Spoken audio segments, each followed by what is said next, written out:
नमस्कार, मैं डॉक्टर जितेंद्र कुमार आपका जीके बायोलॉजी क्लास में स्वागत करता हूं। आप जीके बायोलॉजी क्लास को देख रहे हैं और ये पसंद कर रहे हैं और कमेंट लिख रहे हैं, ये हमारे लिए खुशी की बात है। और मैं आपको आज एंजाइम टर्नओवर नंबर और इसी को कैटालिटिक रेट कांस्टेंट के नाम से भी जानते हैं, विस्तार से चर्चा करेंगे। पहले इसके बारे में समझेंगे और फिर एक प्रॉब्लम के माध्यम से उसको एनालाइज करेंगे कि कैसे हम लोग एंजाइम टर्नओवर निकालते हैं और इससे संबंधित कैसे सवाल पूछे जाते हैं। यह काफी महत्वपूर्ण टॉपिक है, खास करके CSIR के लिए, गेट के लिए और MSc बेस्ड और PhD बेस्ड इंट्रेंस एग्जामिनेशन के लिए काफी महत्वपूर्ण है। तो आइए पहले हम लोग समझते हैं कि एंजाइम टर्नओवर क्या है, फिर उसको हम लोग निकालना भी सीखेंगे। तो अगर कोई सबस्ट्रेट है और सबस्ट्रेट पर कोई एंजाइम बाइंड करता है तो प्रोडक्ट बनता है। ये बात हम लोग अच्छी तरीके से समझते हैं कि एंजाइम है जो कि सबस्ट्रेट पर बाइंड करता है और वो प्रोडक्ट का निर्माण करता है। तो आगे कहानी है कि अगर टर्नओवर को डिसाइड करना होगा तो हमको देखना पड़ेगा कि कितने number of reactant take place कर रहे हैं पर minute between substrate and enzyme. कहने का मतलब क्या है कि 1 मिनट के इंटरवल पर कितने सबस्ट्रेट और एंजाइम आपस में मिलके प्रोडक्ट का निर्माण कर रहे हैं, उसी नंबर को हम लोग एंजाइम्स का टर्नओवर नंबर की नाम से जानते हैं। अगर कोई एंजाइम ज्यादा नंबर ऑफ सबस्ट्रेट बाइंड कर लेता है और उसको प्रोडक्ट में बना देता है, इसका मतलब है कि उसका एंजाइम टर्नओवर नंबर ज्यादा है और वो ज्यादा इफिशिएंट तरीके से काम कर रहा है। देखते हैं maximum turnover number of enzyme. कहने का क्या मतलब है कि यहां हम कुछ एंजाइम्स का नाम लिख रहे हैं, catalase, carbonic anhydrase, DNA polymerase and lysozyme. ये डिफरेंट एंजाइम है और इनके टर्नओवर रेट, रिपोर्टेड रेट, जो कि पर सेकेंड में एक्सप्रेस किए जाते हैं, है कैटलेज 4 × 10⁻⁷ काफी बड़ा नंबर है, इनका टर्नओवर बहुत ज्यादा है। क्या मतलब है इसका मतलब है कि 1 मोल ऑफ एंजाइम 1 सेकेंड में 4 × 10⁻⁷ सबस्ट्रेट मॉलिक्यूल को प्रोडक्ट में कन्वर्ट करने की क्षमता रखते हैं। तो इसको हम लोग इसकी टर्नओवर के नाम से भी समझते हैं। तो कैटलेज का टर्नओवर काफी ज्यादा है in compare to DNA polymerase, जिनका काम है DNA सिंथेसिस, इनका टर्नओवर काफी कम है। हम जानते भी हैं कि कैटलेज का काम क्या है कि ये फंक्शन करता है oxidative damage of reactive oxygen species. ये करता क्या है, एंजाइम डिकम्पोज कर देता हाइड्रोजन पेरोक्साइड को वाटर एंड ऑक्सीजन में, और रिएक्टिव ऑक्सीजन स्पीसीज नहीं जनरेट होता है।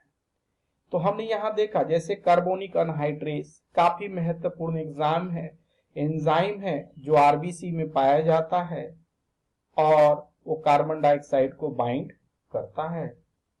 अब हम लोग आगे देखते हैं कि अगर इसको हमको कैलकुलेट करना होगा तो कैसे हम लोग एंजाइम टर्नओवर, या इसी का दूसरा नाम catalytic enzyme catalytic rate constant of enzyme, कैसे हम लोग कैलकुलेट करेंगे। कैटालिटिक ऑफ मतलब रेट कांस्टेंट को कैसे डिफाइन करेंगे। ये कह रहा है कि substrate turnover product when enzymes is fully saturated, मतलब एंजाइम सफिशिएंट मात्रा में मौजूद हो तो सबस्ट्रेट कितने सबस्ट्रेट प्रोडक्ट में टर्नओवर हो रहे हैं उसी को हम लोग के कैटालिटिक रेट कांस्टेंट के नाम से भी जानते हैं।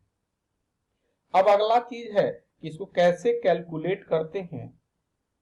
तो या तो टर्नओवर नंबर या के catalytic rate constant of enzyme को कैसे कैलकुलेट करते हैं।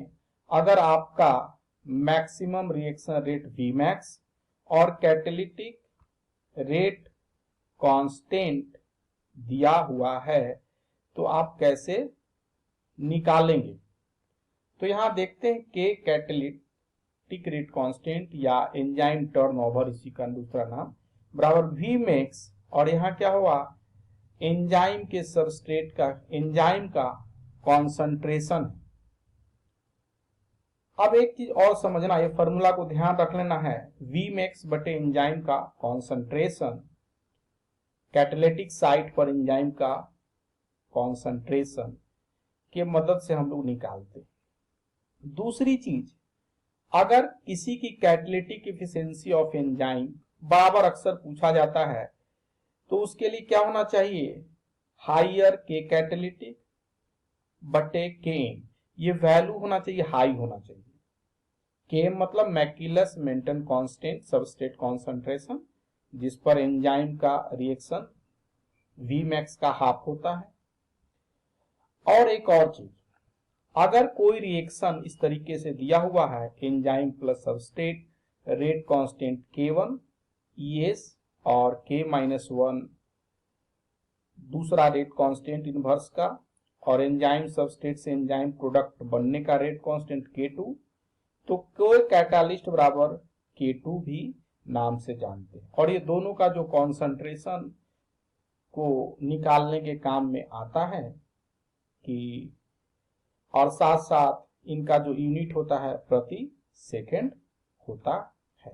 इस बात को ध्यान रखना है। और सबसे महत्वपूर्ण फॉर्मूला, के कैटालिसिस टर्नओवर रेट निकालना है तो Vmax बटे एंजाइम का सबस्ट्रेट कॉन्सेंट्रेशन, एंजाइम का कॉन्सेंट्रेशन, सबस्ट्रेट का नहीं, एंजाइम का कॉन्सेंट्रेशन कैटालिटिक साइट पर ध्यान रखना है। अब हम लोग देखते हैं, एक सवाल को एनालिसिस करते हैं डिफरेंट तरीके से और देखते हैं कि किस तरीके से टर्नओवर रेट हम लोग निकालते हैं।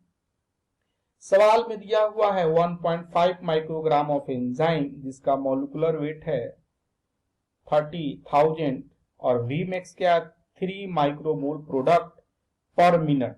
ध्यान रखिएगा, टाइम भी काफी महत्वपूर्ण है, पर मिनट। तो सबसे पहले अगर एंजाइम का टर्नओवर निकालना है तो सबसे पहले ET निकालते हैं।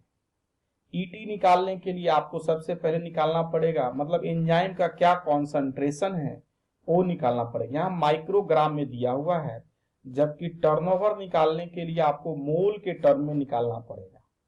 तो मोल्स के लिए जानते हैं, मॉलिक्यूलर वेट जितना है बटे, जितना मौजूद है बटे मॉलिक्यूलर वेट से अगर हम डिवाइड कर देंगे 1.5 माइक्रोग्राम बटे 30,000, तो अगर आप उसको कैलकुलेट कीजिएगा तो आपको निकल जाएगा 5 × 10⁵ माइक्रोमोल एंजाइम।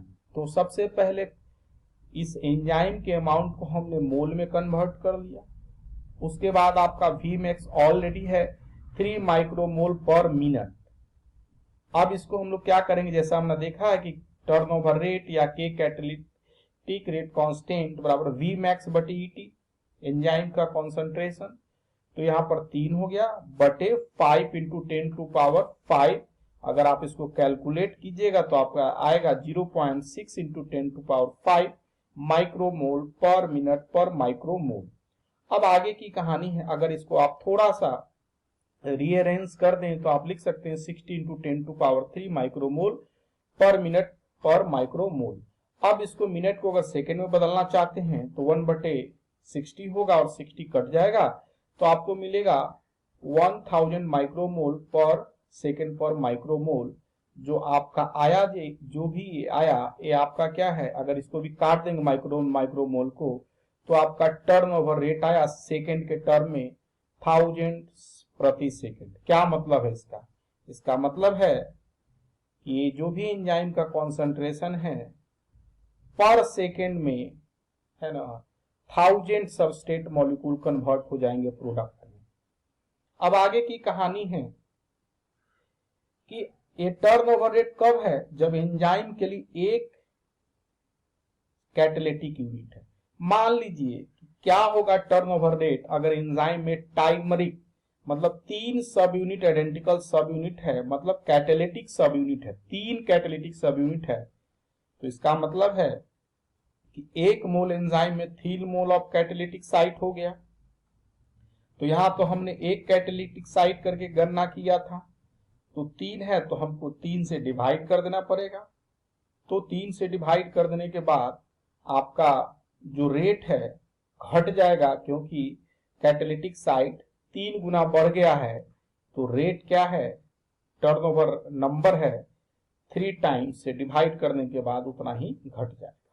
मतलब अब 333 सेकेंड में ही वो जो जितना काम पहले हो रहा था उससे 1/3 टाइम्स जो है आसानी से कर पाएंगे, और उनका टर्नओवर रेट है ना बढ़ गया है, मतलब कम समय में ही ज्यादा वो काम कर सकते हैं। आगे की कहानी है कि अगर टर्नओवर नंबर क्या होगा अगर डायमरिक सब यूनिट है और नॉन आइडेंटिकल सब यूनिट है। अगर नॉन आइडेंटिकल सब यूनिट है इसका मतलब है दोनों कैटालिटिक जो डोमेन है ये डिफरेंट है, एक दूसरे के जगह काम नहीं कर सकता है, तो इस पर टर्नओवर और कैटालिटिक साइट में कोई प्रभाव नहीं पड़ेगा नंबर में, और सेम ही रहेगा। अगर हम आगे की परिस्थिति को देखें, अगर टर्नओवर नंबर जो है 3 microgram enzyme give the same Vmax 3 micro पर मिनट, कहने का मतलब कि अगर पहले सवाल से इसको कंपेयर करें तो देख रहे हैं कि 2 गुना हो गया एंजाइम का कॉन्सेंट्रेशन, क्या हो गया?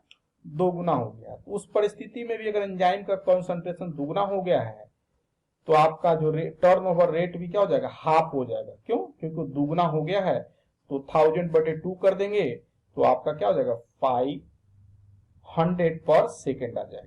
तो हमने 2 परिस्थिति में टर्नओवर रेट जो है चेंज होगा काफी आसानी से। हमने जो टर्नओवर रेट निकाला था एक कैटालिटिक यूनिट एंजाइम में मान के चला था। अगर 3 आइडेंटिकल सब यूनिट है और सेम तरह का काम कर रहे हैं तो आपका जो टर्नओवर रेट है प्रति सेकेंड कम जाएगा, 333 सेकेंड हो जाएगा। और ठीक उसी तरीके से अगर एंजाइम का कॉन्सेंट्रेशन भी जितना बढ़ाते चले जाएंगे जितने टाइम से, उसी से हमको टर्नओवर से क्या करना पड़ेगा? डिवाइड करके घटाना पड़ेगा। तो हमने इस वीडियो में देखा क्या कि कैसे catalytic rate constant enzyme turnover को डिफाइन करते हैं, साथ साथ उसका फॉर्मूला देखा, और साथ साथ हमने देखा कि कैसे इसको कैलकुलेट करते हैं। हमें लगता होगा कि आप इस वीडियो को पसंद करते हैं, तो आप जेके बायोलॉजी क्लासेस यूट्यूब चैनल को जरूर सब्सक्राइब करें और अपना कमेंट बॉक्स में जरूर लिखें। और thank you for watching the video.